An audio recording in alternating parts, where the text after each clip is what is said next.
Bohemian? Of course. The video shoutouts are fairly new, so we're seeing how that works.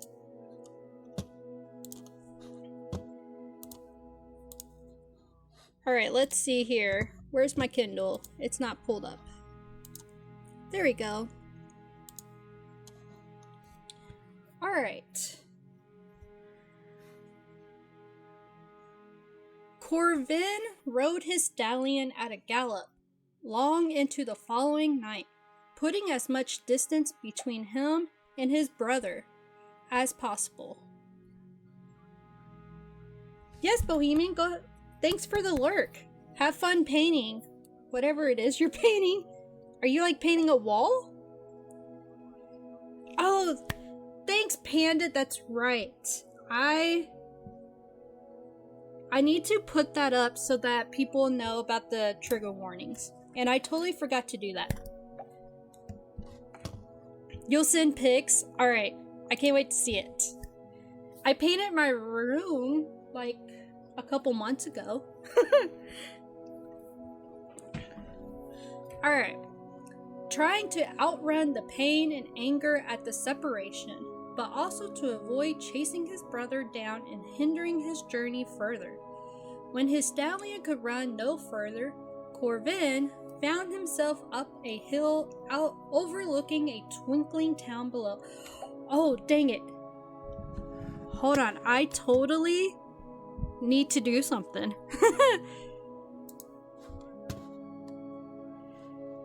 Where is this? I need to put y'all's puzzle up for people that want to do the puzzle.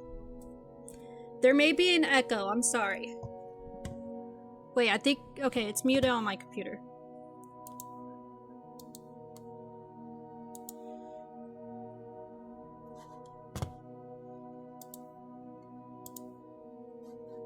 Alright.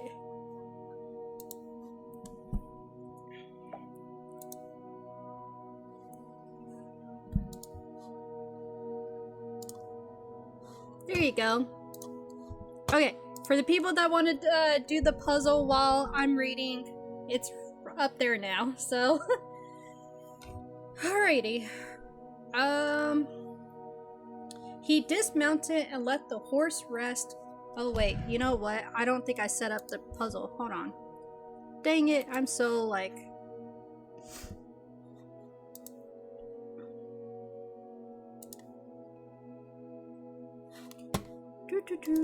Resume.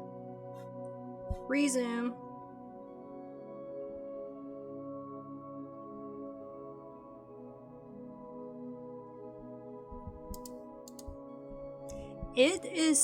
It was snowing here. Like, literally just a minute ago.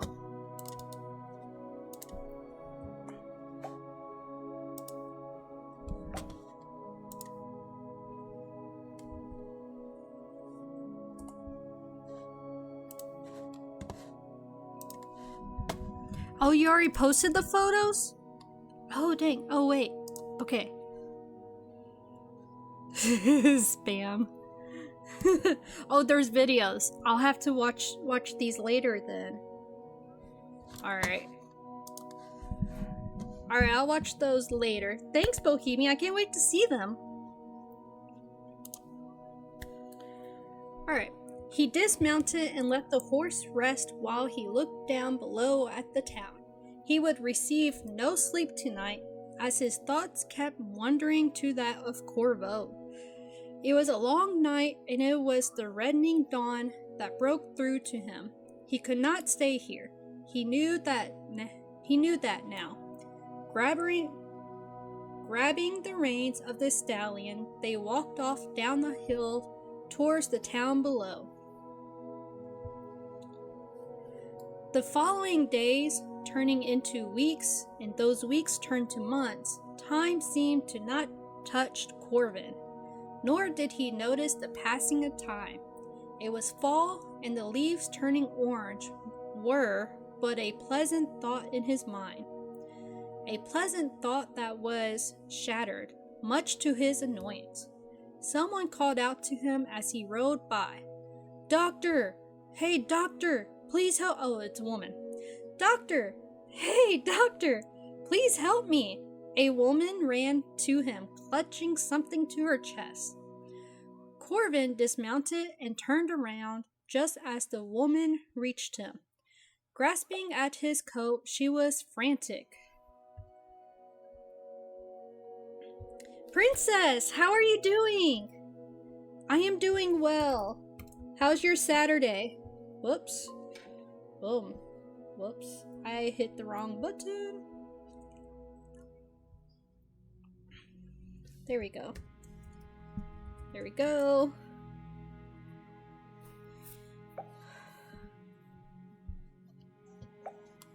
Oh yeah, it's gonna show the video.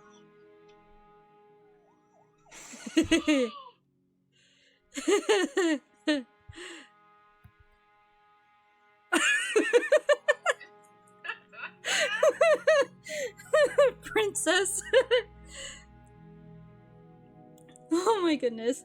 You just woke. Oh, a 4-hour nap. Oh wow. Okay, I'll be honest. I don't think I've ever took a 4-hour nap. Usually my naps are like 2 hours the most. I just can't sleep more than that for a nap. So, annoyed by this, Corvin grasped her hand a bit roughly in his gloved hand to remove her. He pushed her back with his cane. "Control yourself, woman," he said, irritable. The woman seemed embarrassed, but frantic all the same. "Please, sir, you have to help us," she begged, tears in her eyes as she revealed her baby who was very ill indeed. Even at the distance, Corvin looked upon the child. From behind the beaked mask he wore, he continued to look at the child and what he assumed was its mother. She seemed desperate enough with the way she ran to him. Oh, dang. Why were you up at 5:30? There's no way. I don't wake up that early. I used to get up at 7 and that was still too early for me. So now I don't get up till like 8. "What is wrong with the child?" he asked her while looking at this child's gaunt face. She unwraps the child carefully as she reveals an open, festering wound on its stomach. The smell alone caused him to close his eyes and let out a short cough to hide his own disgust. Sure, he was a doctor and had seen worse, but certain smells still affected him. And this was just one of those smells. "I see. What happened? And why is this still festering, woman?" he asked, even more horrified by the circumstances this woman had flagged him down for. She told him everything in detail. "We thought it would heal on its own. Such a small cut. It's been oozing that foul stuff for a week." You didn't want to... Oh, dang. Yeah, I could not do that. It snowed a little bit today. Like, the roads were cleared. Like, it wasn't a bad snow for us.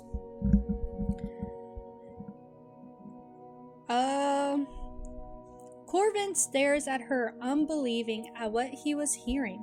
Looking at this child, he knew the chances were not good to begin with. He withheld that information from her to prevent hysterics. He reaches for the child and takes the little one in his arms before reaching for a vial of a liquid mixture he carried for these situations. He looks at the woman and then at the child and to the vial. He was torn between telling the woman before giving the liquid to the child and just getting the situation taken care of.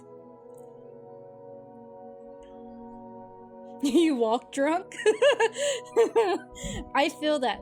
Okay, so last night I didn't go to bed until after 3 o'clock in the morning, and then I was up at 9:30. I haven't taken a nap. I feel okay though, so I'm not doing terrible. He sighs before popping the cork on the vial. As he moves the vial to the child's lips, the woman puts her hand on his arm and asks, "Will this hurt my baby?" she asks. Corbin doesn't move his head, but replies simply, "It will make the child sleep with no more pain." It wasn't necessarily a lie either. The liquid would make the child sleep and take away its pain. The downside to the liquid was that the child would never wake up again, a fact that he kept from the woman. Dude, this doctor just killed this baby. She sighs, almost knowing what he was saying, and only stroked the child's forehead before planting a kiss. Corbin waited patiently, and when she moved away, he poured the liquid down the dying child's throat, ensuring it was swallowed before handing the child back to the woman. He gets up silently before mounting his horse. With a final grace and a simple nod to the woman and child, he rides off down the road. He is quiet and ways down when a heartbreaking wail rings through the air. Nerdy! Oh my goodness, how are you doing?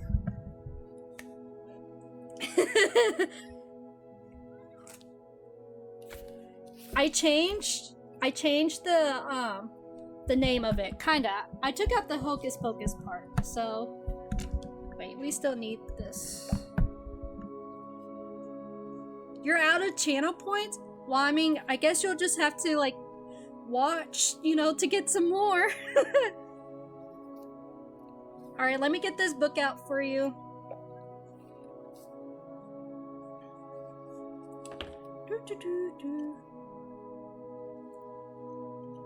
I don't know why it's saying the points for when the shoutouts are happening.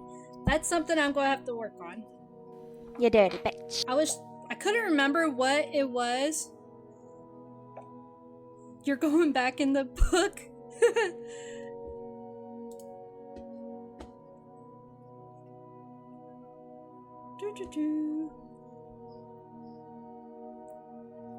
Oh, you know what? I think I forgot to add.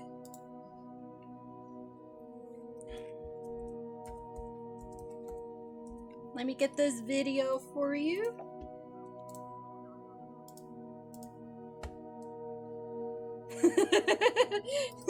Right? Okay.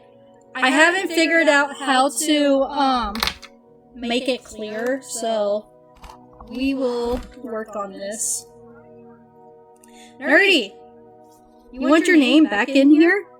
Again? You're going back. I mean, I never said that there was a certain amount that you can only be in the book. So, I have an echo. I know what it is. Hold on.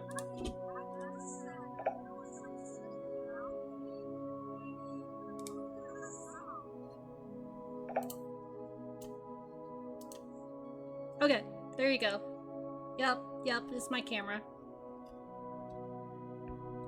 Okay. You can't really see because I'm right-handed. Hold on, let me move the camera so you can see.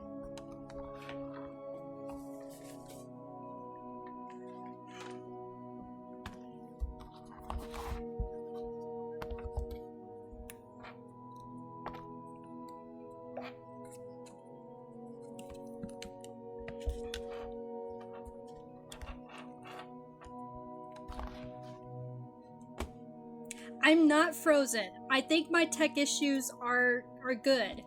So, I think. Dang it. Hold on.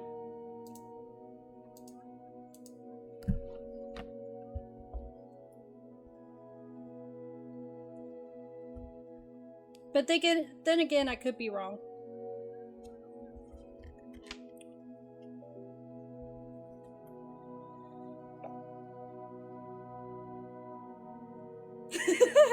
I took the camera off for a minute because I was still adjusting it.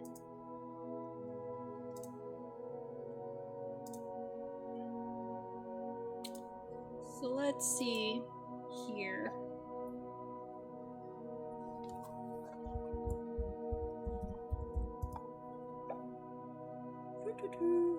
Alright, there's an ad. So this is like perfect timing then.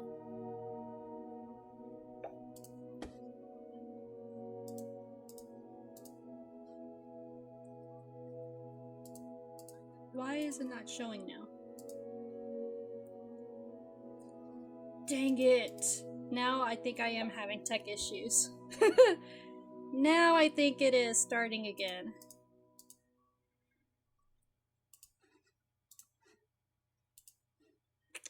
Freaking crap.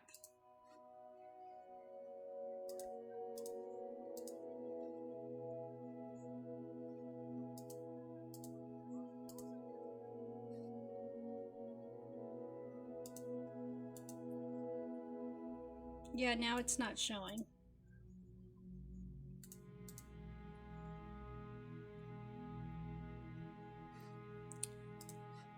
Alright. Well, Nerdy, I will get your name on here. I can't get the thing to work right now for some reason.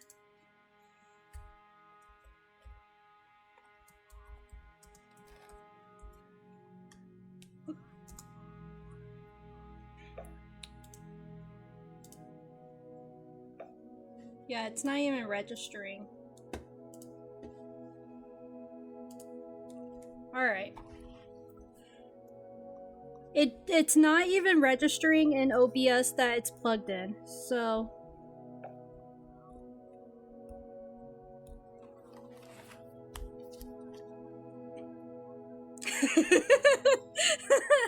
I mean...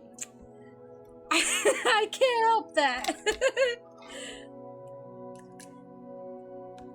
It was working though, so...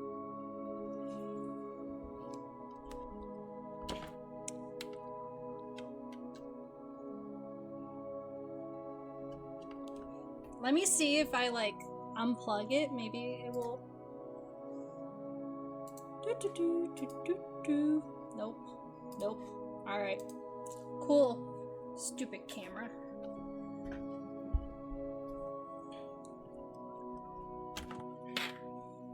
Okay, we'll continue reading.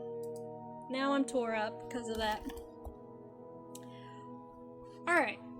Blah, blah, blah.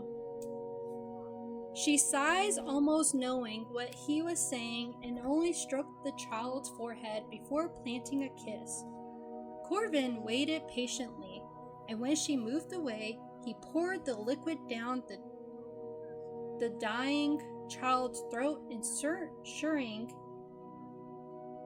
it was swallowed before handing the child back to the woman. He gets up silently before mounting his horse. With a final glance and a simple nod to the woman and child, he rides off down the road. He is quite a ways down when a heartbreaking wail rings through the air. He closes his eyes, knowing what that wail meant. He never did like this part of his job, but it was... Oh!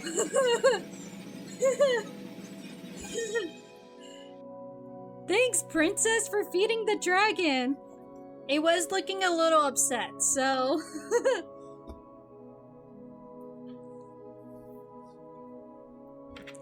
I think it should be happy now.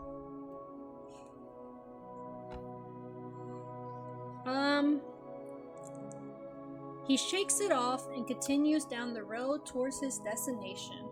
The woman's wails, though long gone, joined the countless others he's heard with his mind constantly, often at the most inopportune times, and usually at night when he lay down to sleep. Somebody called the dragon like a dragon king or whatever. So there were many things that went on his head, things that most never understood in that time period. The screams and crying of the dying around him, the incredible fits of rage he was prone to. Corvin really started to keep to himself, but he did try to interact with other people, if nothing else, just for someone to talk to. It was on one of these days that Corvin was walking through a small village on foot while his horse was being fitted for new shoes at the blacksmith. And this time he was mask-free, but he carried it with him just in case such was needed. He made his way to the local tavern, which was a small shack, really with a leaky, rough wooden roof with thatch on top. He placed a hand on the worn wooden door while he contemplated just walking around. The voice inside his head encouraged him to walk back to the horse and ride far away. Corvin closed his eyes and shook his head to rid himself of that nagging voice. He pushed open the door with a loud squeak and walked in. The tavern, he observed, was lively and the folks within laughing and talking. The moment, however, they took notice of Corvin standing there in his leather coat and hat with a characteristic scar by his ear from his brother. Everything went still, and as silent as the graveyard he had placed so many unfortunate souls in. Shaking off the feeling that these folks gave him, he made his way to the bar. Corvin leaned against the counter and signaled for the barkeep to approach him. The barkeep brought over some mead to him, as it was the only drink this tavern had. The barkeep said not a word and took the coin offered to him. Corvin leaned down as he began to drink, shuddering at the taste. It had to have been some of the worst he had tried in a long time. Corvin observed more happenings around the tavern. Most of the activities had returned somewhat to normal. At a table in the corner, a game was being played and an argument was breaking out, while other folk chatted about corpse or other village-related topics. But the interaction that currently had Corvin's attention was that of two men and a barmaid that they had cornered. He watched with increasing intensity.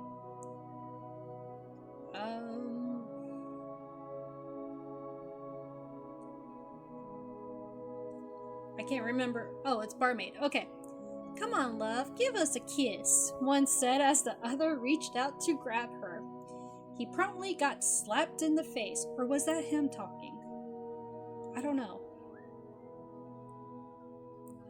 Both of you buffoons need to get out. You've had far too much to drink, she said quite firmly, but neither of the men got the hint, and Corvin's anger only grew while watching this interaction.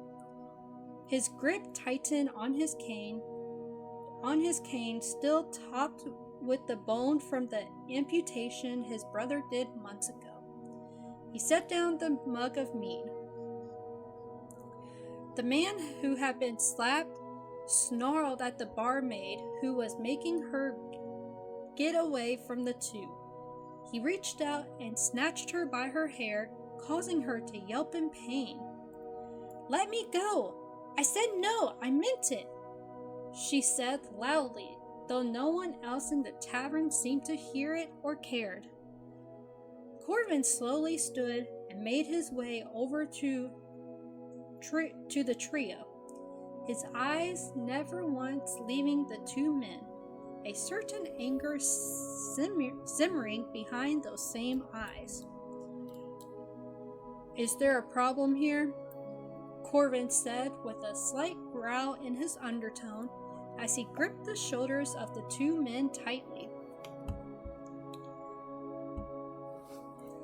They looked at him with a start before looking at each other, a silent communication between them that Corvin did not catch immediately.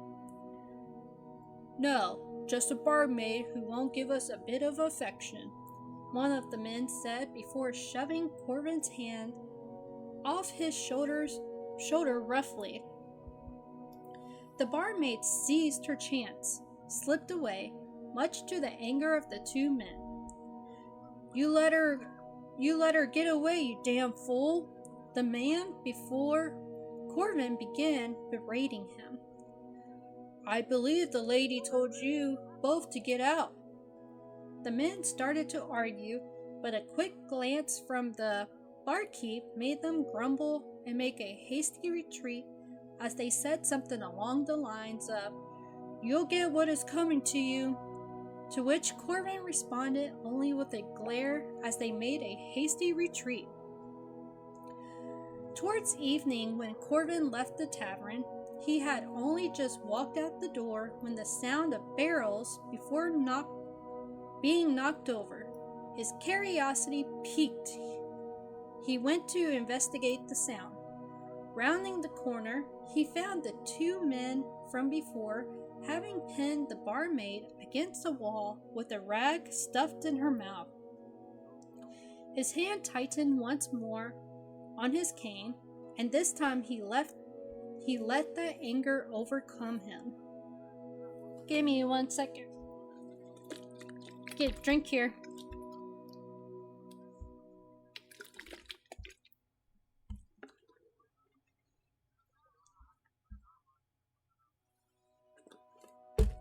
Alright. Stalking towards the men who were too busy trying to hoist her dress up and deal with the struggling barmaid to have noticed Corvin coming up behind them. Whack! Corvin's cane cracked across the thick skull of one of the men who dropped to the ground unconscious. The remaining man dodged a second attack from Corvin and instead grabbed the cane with some effort, managed to wrest it from his grasp before throwing it to the side. Corvin eyed him as he pulled out a knife, dodging a slash that was aimed for his stomach. Corvin threw the man to the side. Stumbling, the man dropped his knife, but it gave Corvin enough time to grab his cane and swing it bone in to connect with the man's face, shattering his nose and sending blood spraying everywhere. The man swore and held his face as Corvin towered over him. Corvin let his anger take control, whacked the man again, this time shattering a few ribs. The man yelled in pain and backed up as quickly as he could. At this point, the commotion had gathered a crowd, but Corvin paid them no mind as he checked upon the barmaid. "Miss, are you okay? Those buffoons have been dealt with." He holds out a hand to her, which he takes so he can pull her off the ground. The barmaid looks around and then at Corvin before giving an uncertain smile. "I believe so. You came just in time, good sir." She leans in and kisses his cheek, to which he feels his face flush warm. He looks away to hide the surprise at receiving the kiss. Wait.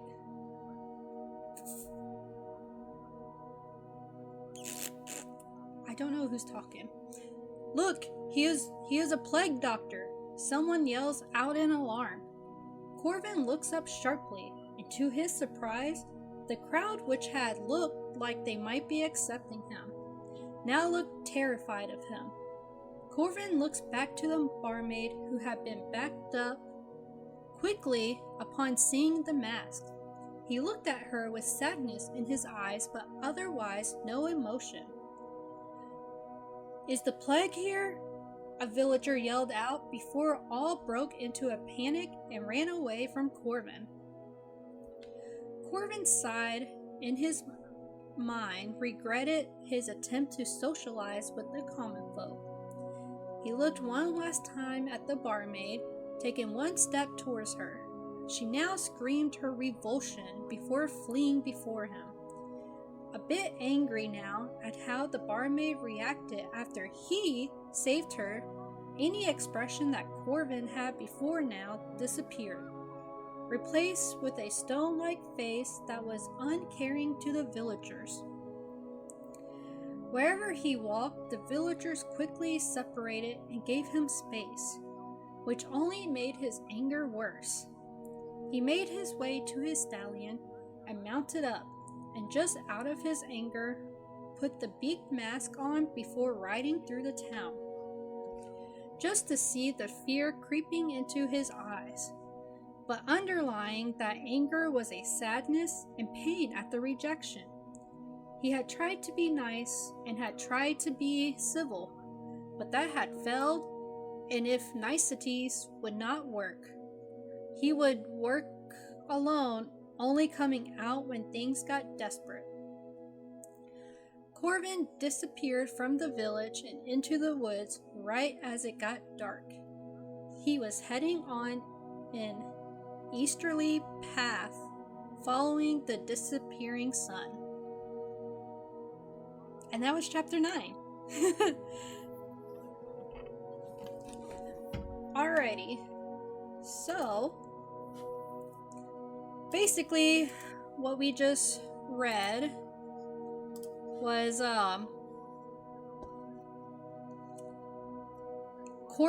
Corvin basically went to like a bar or whatever, and at this bar, there was some guys that were messing with the barmaid, and he basically intervened and kind of helped and saved this barmaid. But then, once they found out who he was, that he was a plague doctor, everybody basically freaked out and didn't want to be around him, which apparently made him mad. Whoops. So, that is what happened with that.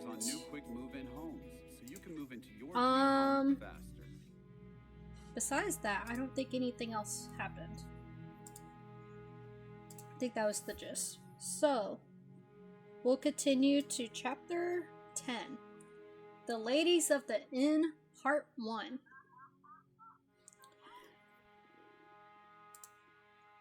Alright. I traveled alone. Wait a second.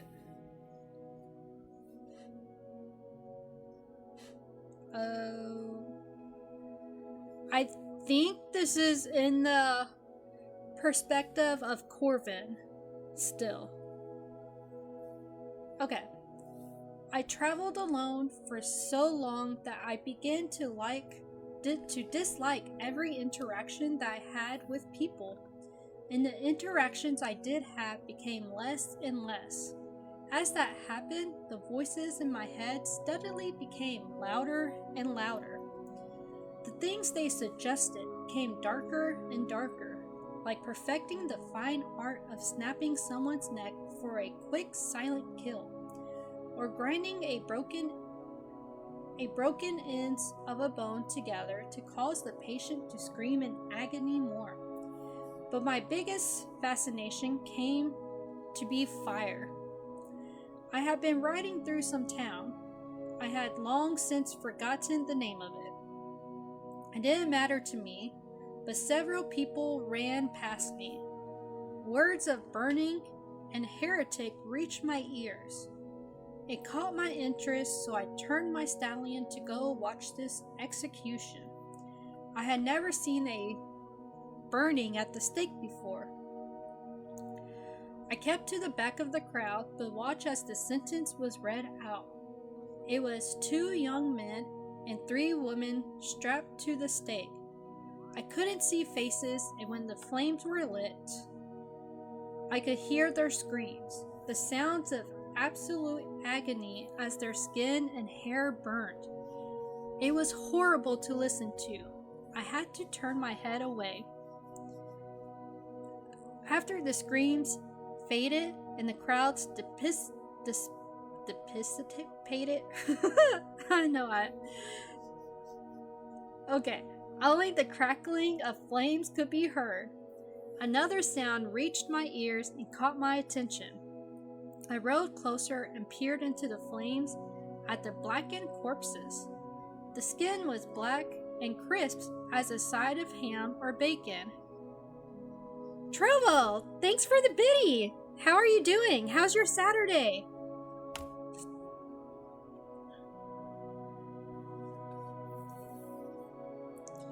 I could hear voices, their voices speaking to me. They spoke of how good it felt, the flames licking across their skin, the blisters that had built and burst. My eyes widened in shock. I shook my head, knowing there was no way I had just heard that. Thanks for the biddies again! I appreciate it. Oh my goodness, Princess! Thanks for the 100 biddies too! Thank you so much, guys!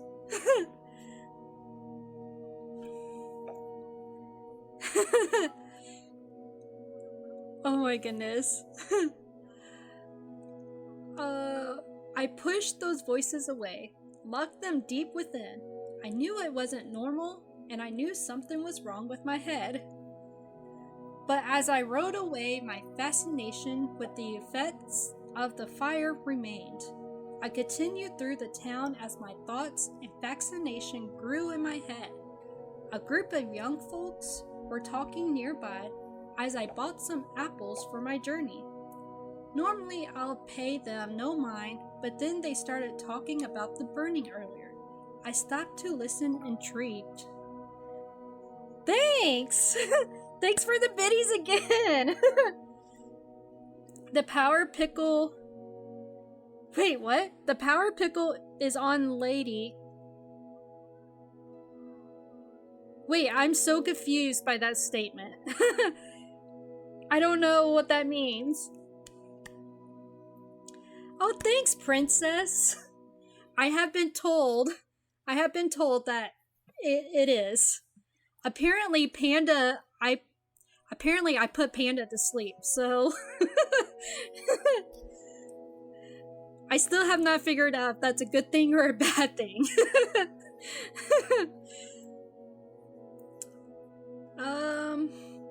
I casually listened to the conversation as I bought my apples, but the woman had been accused and convicted of being whores and witchcraft. Then the 2 young men were mentioned.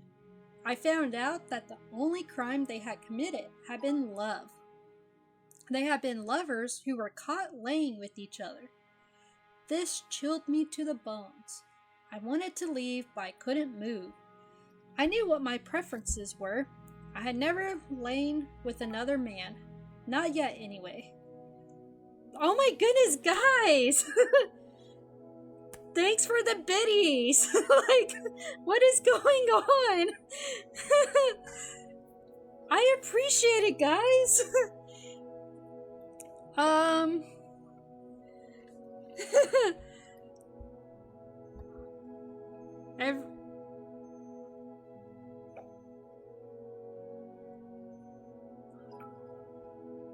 Wait.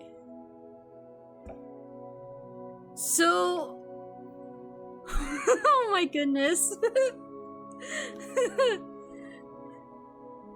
So I never played Warzone, so I don't know anything about it. Thanks, I appreciate the love and everything, guys. It means a lot to me. Oh my goodness. Not yet anyway, but I have found myself open to the idea.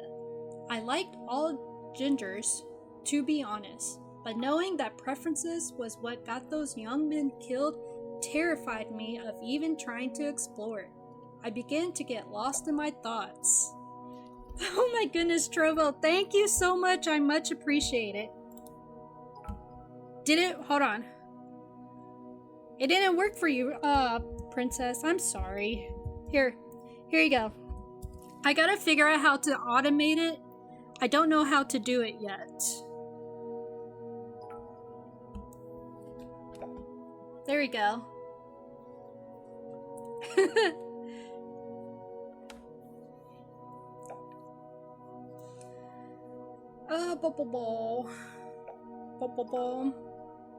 Of course, Princess. Thank you.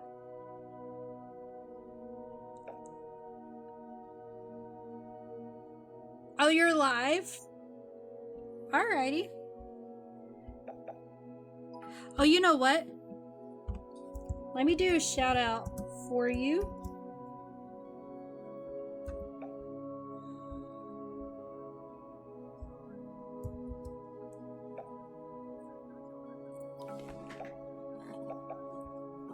There you go. Oh yeah, we get to watch videos now too.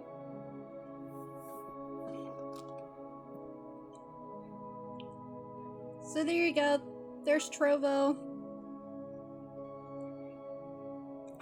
You're doing it from your phone. Nice, nice. You know, I don't like trying to do the Twitch thing from my phone. It makes it so hard to like do anything basically.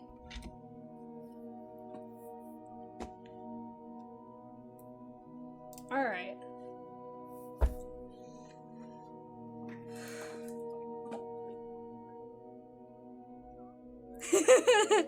Yep, that is right. It took my stallion nosing me for apples to snap me out of that trance. I gave him an apple before resting my head on his wither. I couldn't help that I liked both men and women, and yet the fact that I liked men alone could get me beaten if not killed in the most brutal ways imaginable. It scared me, and I didn't know if I could keep it hidden. I wish my brother was here. He would know what to do. You're cooking? What are you cooking, Princess? No, Trovo.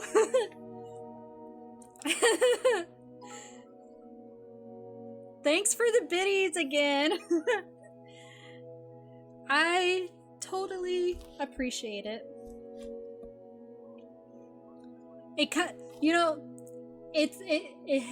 It helps because I was a little tore up about my camera not working, so it's lifting me up, and I appreciate it. Y'all are helping me. Y'all are helping me more than me helping y'all. Chicken wings, ham, and Swiss sliders? That's interesting. Is the chicken wings on the sandwich too?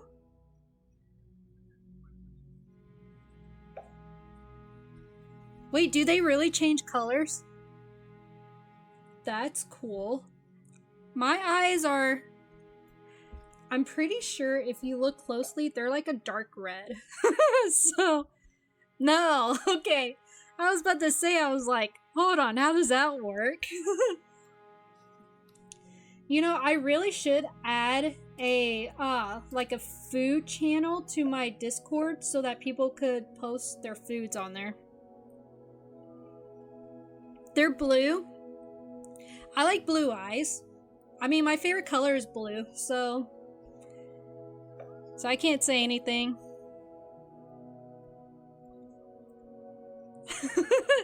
I'm glad, Bohemian. I'm glad that you're almost done, too. I don't like painting, to be honest. Like, it took me like a week to just do my room. I know, and I think there's a few other foodies, too. Yesterday they were green. Normally gotta pay double. Wait. For what action? Hold on. I'm confused by that too. Trova, you may learn there's a lot of stuff that I don't pick up on and I don't understand a whole lot. So I mean, Princess, if you want me to put I know, I hate painting too. I'm one of those people that will start projects, but then I never finish them. So I'm kind of surprised that I got my room done. So, I forgot what I was going to say, but yeah, I'll definitely add the foodie channel for sure to the Discord. There's a place for people to make suggestions so I can add to the channel if y'all want. Oh, nice. Okay, Trovo. Yeah, I didn't. Sorry about that. Alright, I'll do it, Princess. I'll do it just for you.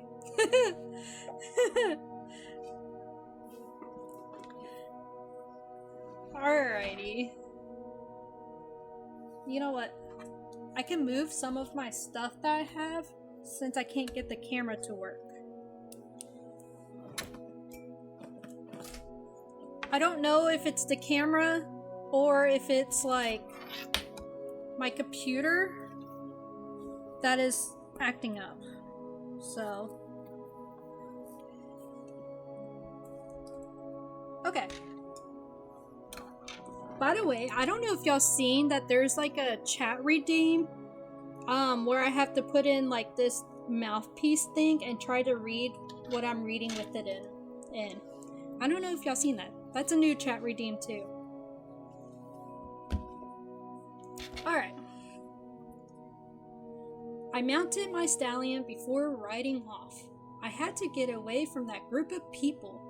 They had started talking about what they would do if they found a gay man like those young men. It terrified me, and I knew they wouldn't hesitate to do that for me if they found out.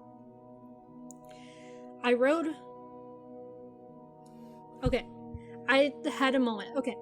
away from that town in its horrors as quickly as I could. My mind was in a confused cloud for days as I fought with myself. I stayed away from everyone. I hated the fact I liked both, knowing society would never accept that part of me. Is Panda still in here? Because if so, I have a question for him or for Corvin. I don't know if they're in here. Dang it. I'll have to ask him my question later on. Okay. For the next several months, I paid little attention to where I was traveling.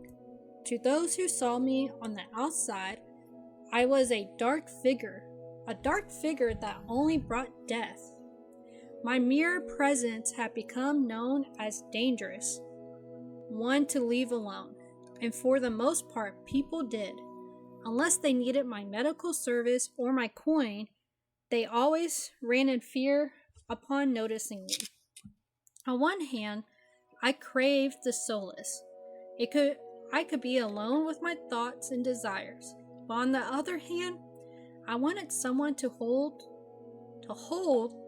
me back.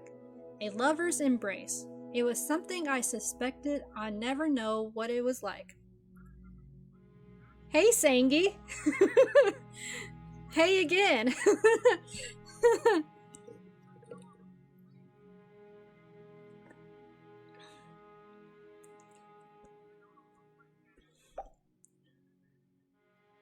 What did I cause? What did I do? Now you think I did something bad. Get my anxiety up.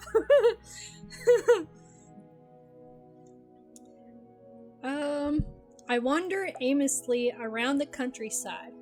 I didn't really care where I went or who I saw. As far as I was aware, I had no purpose, no one to care about. The only real bit of talent I had in my mind was listening from the shadows. Oh, you made a deal with him? That is great. I bet he was super excited. Because when I mentioned it, he was kind of like excited with me getting y'all connected and stuff. Did you finish the book then? I thought you weren't going to message him till like next week. Oh my goodness! Sangi! Oh my god! Sangi, thanks for the 1,000 biddies! Thank you so much! Oh, there's a raffle. Let me get that started for y'all.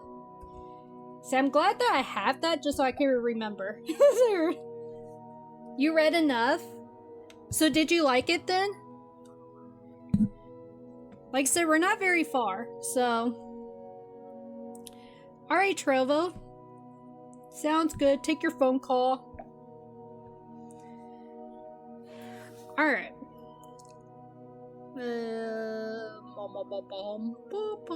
Where did I go?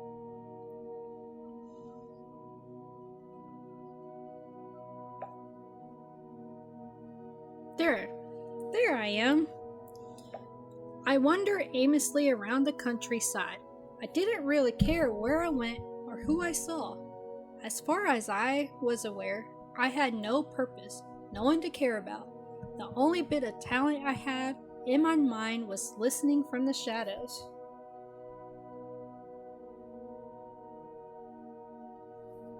Hold on. You're not going to say you didn't to a book? Didn't what to a book? I'm confused.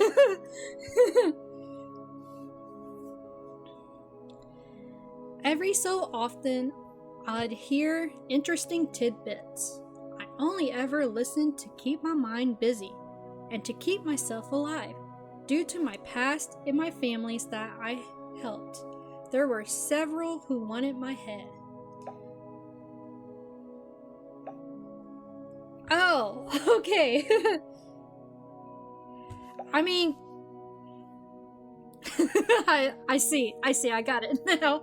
I got it. I mean, I'm sure that there's some books that like you don't care too much about, right? Well, I guess you won't say it. Never mind. Never mind. Forget that question. I'm so glad though, like, that y'all were able to work out a deal.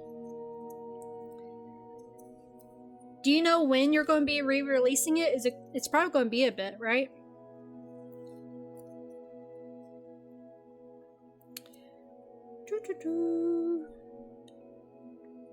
Every so often, I hear interesting tidbits. I only ever listen to keep my mind busy and to keep myself alive, due to my past and the families that I helped. There were several who wanted my head. Wait a second. I think I read that. Some of the tidbits I heard range from common everyday talk to more interesting talk of bounty hunters looking for folks. That particular day, I had heard whisperings of a family that had brutally murdered in a small town west of a place called London, England. Apparently, they were all killed, but the son disappeared.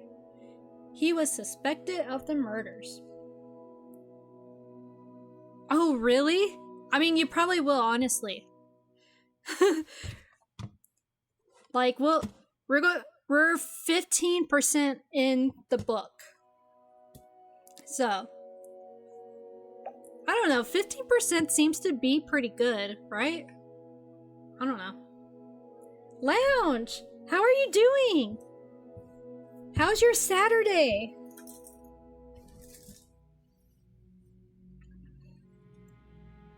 I traveled many more weeks around the countryside in a place I learned was called Italy. Wait.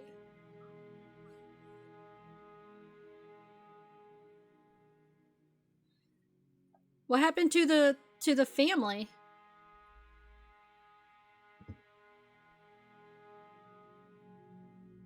It's maybe this is a different perspective. Maybe.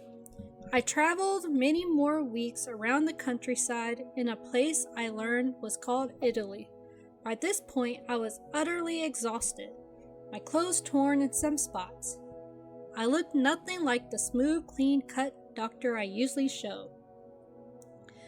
I don't know what made me travel down that particular road that day, but eventually I found myself alone in an alleyway. In a way, I preferred it that way. I avoided people when I could. I sat upon some barrels, intending only to rest a moment before leaving entirely. My weekend is going good. It was snowing, but I think it stopped snowing, so I am doing really well. I did have some tech issues the past couple days, and I thought I had it all fixed, but apparently my camera just, it stopped working, so so if anybody's going to try to redeem the book the book one, redeem, yep. I have no way of helping with that, so but yeah. But besides that, I am doing good. We're doing good. We are reading, I still don't know how it's pronounced.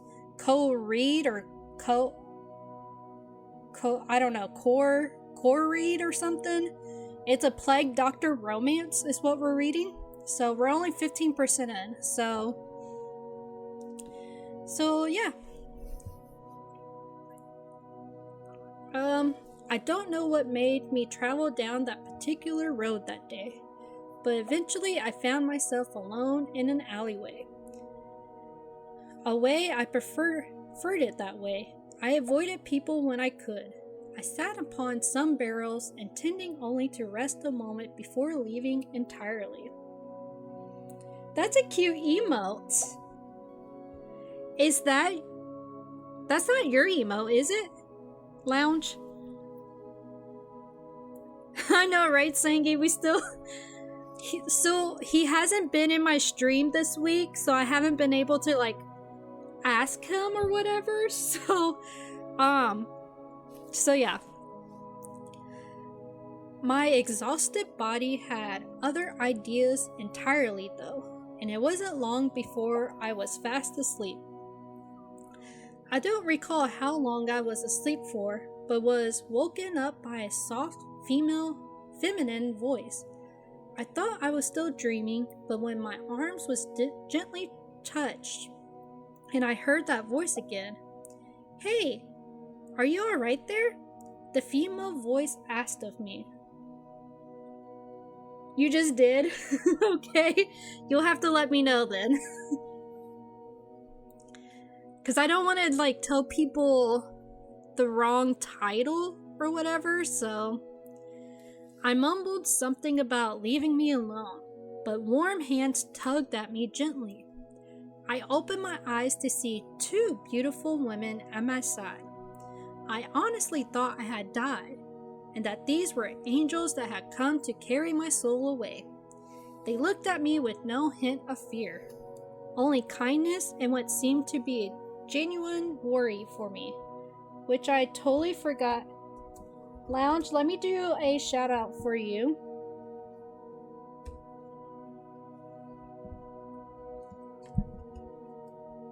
There we go.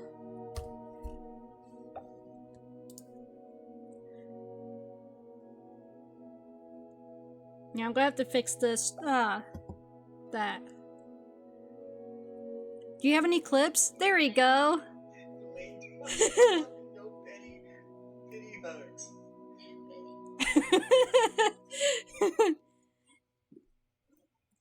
So no way, there's no way I got that shit. I 100% got that. So if y'all are not familiar with Lounge, they do Jeopardy. I've actually been on their stream a few times. I enjoyed it. They do really well. So Some of the questions, though, in Jeopardy are like so hard. Like, I don't even know the answer. I think I'm frozen. No, I'm not. Okay. Cool, cool. So there you go.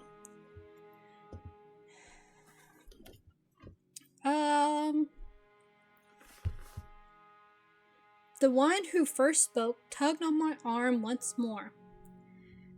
Well, at least you are alive, Doctor, she said kindly as she pulled me to my feet. She had a very strong, firm grasp, unusual for a woman, I found. Come, Doctor, let's get you taken care of for the night. It looks like it might storm, and no one of your standing should be out in the weather. She and the other woman assisted me with walking. I was far too exhausted to protest the assistance, so I just let it happen. We turned a corner, and the first woman turned to the other side and said, Make sure his horse gets proper care. Angetta, I think. The woman known as Angetta nodded and led my stallion on before taking me inside the house. It was warm and pleasant, definitely nicer than most could afford. I looked around and definitely felt out of place. Well, my good doctor, now that we have got you out of the weather, what should we call you? This woman asked of me as she led me down a hall and into a small but simple room with a steel basin big enough to fit an entire person. Corvin. Dr. Corvin Blackwater, at your service, ma'am, I said, eyeing the basin cautiously. I turned to see her filling the basin with water. She looked at me and smiled.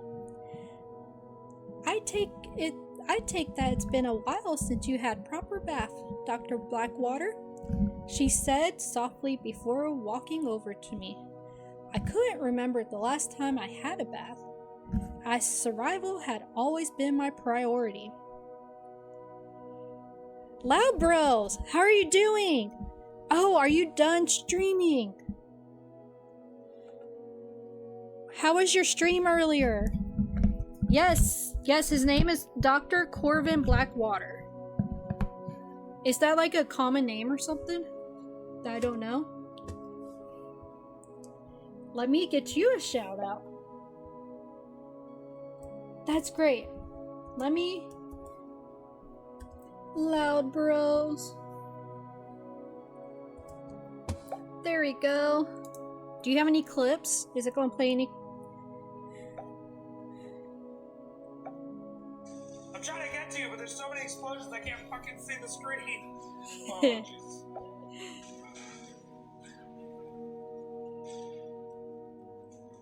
What game is this? How did the actual explosive not explode? There.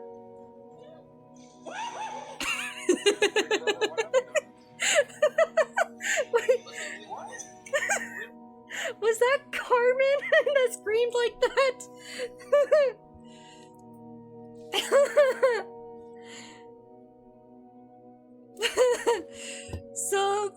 So there's Loud Bros. They're great. They're actually oh, it's snowing again over here.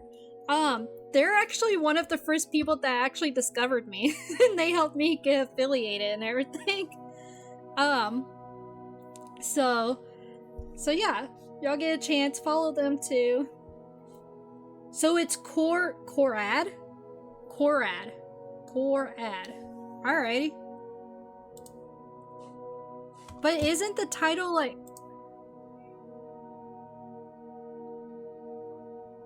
I'll have to look at the title in a minute. So, oh, Loud Bros, I don't know if y'all been here. I have some new redeems. And I'm doing loyalty points now too. So there is one chat redeem that I can't do right now because my camera stopped working. So that one I can't do right now. I mean, I could do it, but then you can't see it, and it's just not as fun. So,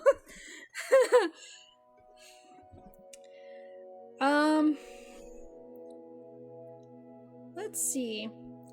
I don't remember the last time I had one, I said nervously as she carefully took my coat off and began to unbutton my shirt. I grabbed her hand, stopping her. Who are you? What is this place? I asked of her. She looked up at me before removing her hands from mine. Thanks, Loud Bros. Like, okay, so let me just explain. So I got a notebook, alright, and it's a really cool looking notebook. Like, it has a leaf on it, and it looks really cool. Okay? And basically, people, like, for a chat redeem, you could get your name wrote in this book, alright? And the subscribers, like, they could put stickers on it, and they could say whatever they want. Like, it doesn't have to be just their name. And eventually I'm going to use it as a giveaway. Like, maybe if I hit a milestone or something, I'm going to use it as a giveaway, and then somebody will have like the list of like the book fairy court, basically. So it's not Death Note. It is not Death Note. I have not even watched Death Note, so I didn't even realize that it was similar, okay? But I guess the concept is similar, except you're not going to die, though. That is the redeem. That's the redeem I can't do. Bohemian. I can't do that one. Unless I write your name, but you can't see it. You want a cat sticker? Okay. Bohemian, I feel bad though, like, because my camera's not working. Alright. I'll do that.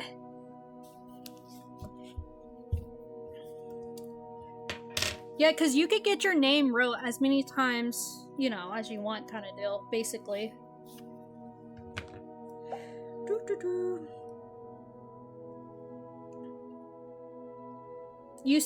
Wait, did you send another Discord pic? Or you're wanting me? Alright, go back to... Go ahead. Alright. So let's get Bohemian in this book. Bohemian. Hick.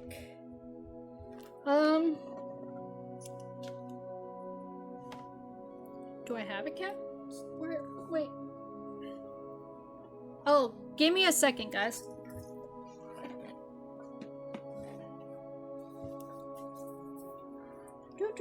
And you want a cat sticker? I think I do have one.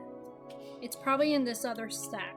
So, okay, I'll put that in there in a minute.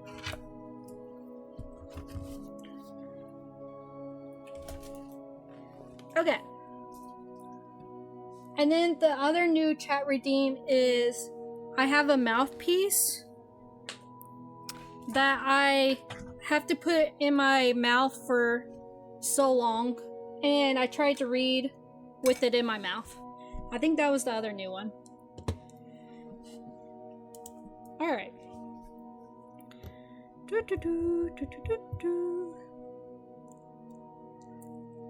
I am Myrna, and I am the lady of the house. I look after all my girls and make sure that the men we entertain here are, well, happy, she said calmly before reaching up again to try and unbutton my shirt. I blushed and backed away. I found myself quite shy around the other sex. Thankfully, Myrna didn't push me further and instead replied, once you have bathed, then we will feed you. Oh, she holds up my coat, looking at some of the damage. I will have Relina repair this for you, but for now, These ought to fit a man of your size," Myrna said, setting down some pants and a shirt. "Princess, candy! Oh, yes, yes. Okay, so I had somebody, like, give me, like, a whole basket of, like, chocolate peanut butter, candies. So I have a big bag of Reese's, okay? And so, basically, the choices is Reese's Buttercup, Reese's Take 5, or Reese's Fast Break. I'm sorry, it's a lot of Reese's. And I will hydrate. Thanks, Princess, for the hydrate. I have bubble tea to hydrate.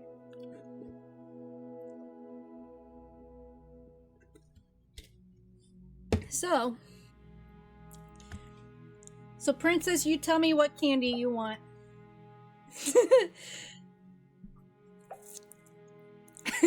Yes. I love Reese's. Wait, that one? What's that one? The first one. Okay. The Buttercup. Let's look in here.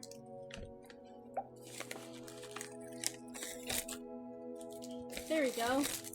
Whoops. I almost hit my cat. You want? I mean, I could totally send you some Reese's. Like I said, I have like a whole basket full of like Reese's and peanut butter chocolate candies. So I'll be eating on it for a long while.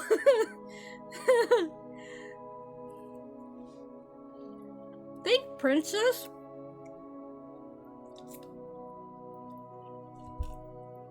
Thanks for the candy and a hydrate. My bubble tea place, they still have peppermint like flavoring from like Christmas, so I'm still living on peppermint. Bubble tea. You dirty bitch. Misty, how are you doing? Yeah, Sunshine's sound is not what you think it is. I guarantee it. Did it play?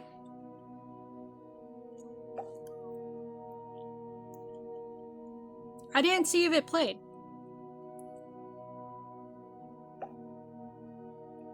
Misty, how are you doing? Did the sound play for you? I'm a little tore up if it didn't. Are you streaming tomorrow? I think there it goes. You could show me the candies?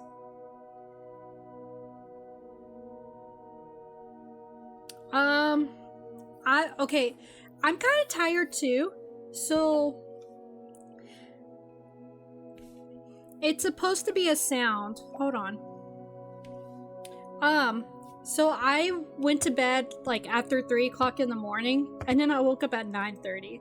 But I feel fine. Like I don't feel tired, you know?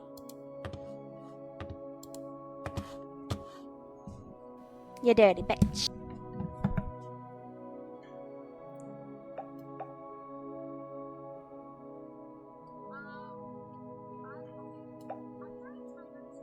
Tired is a mood. That makes sense. Let me do your shout out real quick.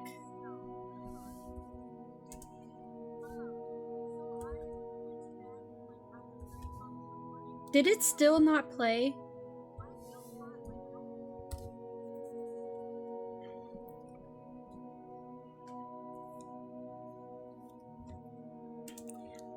I've been having some tech issues, so there you go.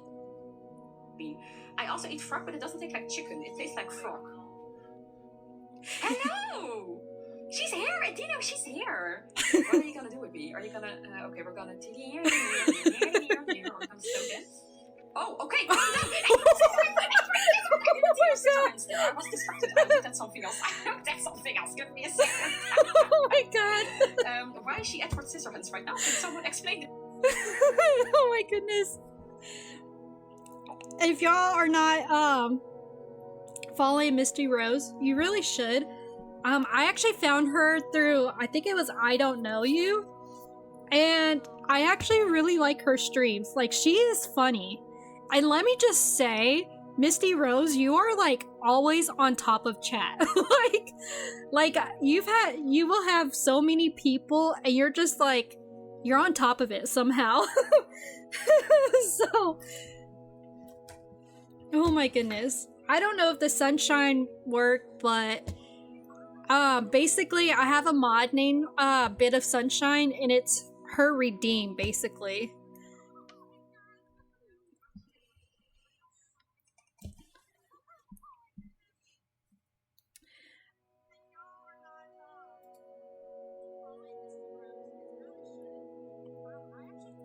Let me see if it will play again.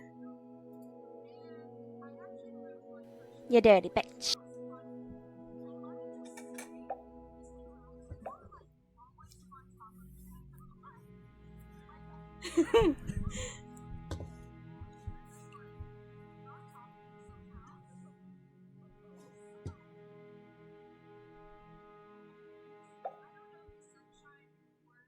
Yeah, it must be broken. I'm a little tore up. Like, the volume is up for it. Hold on. What if I turned it all the way up? Let's try it again. I'm just like spamming sunshine to see if I could get it to work. Oh, there it goes. I heard it that time. Yes, I heard it.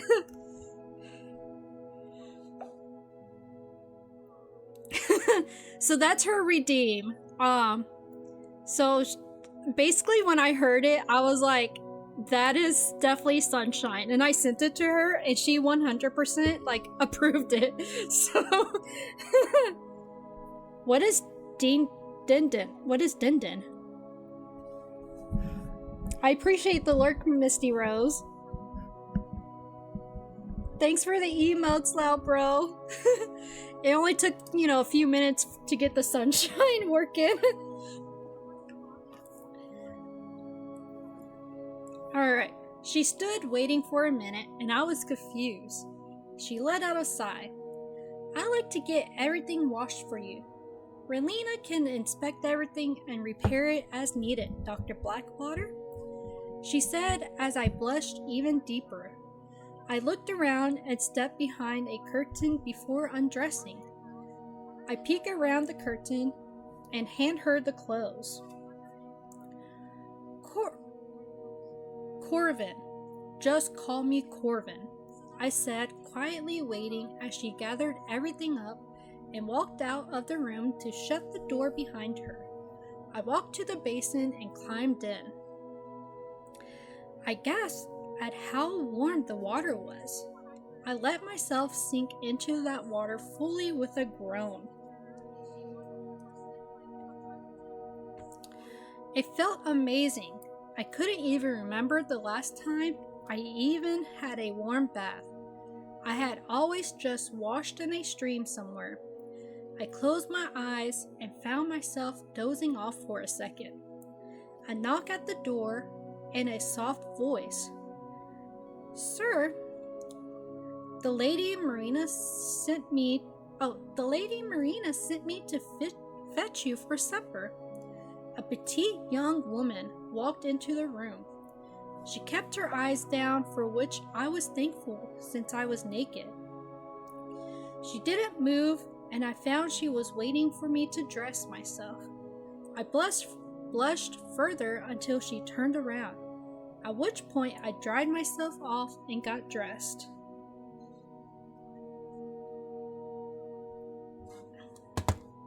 So this is chapter 10, part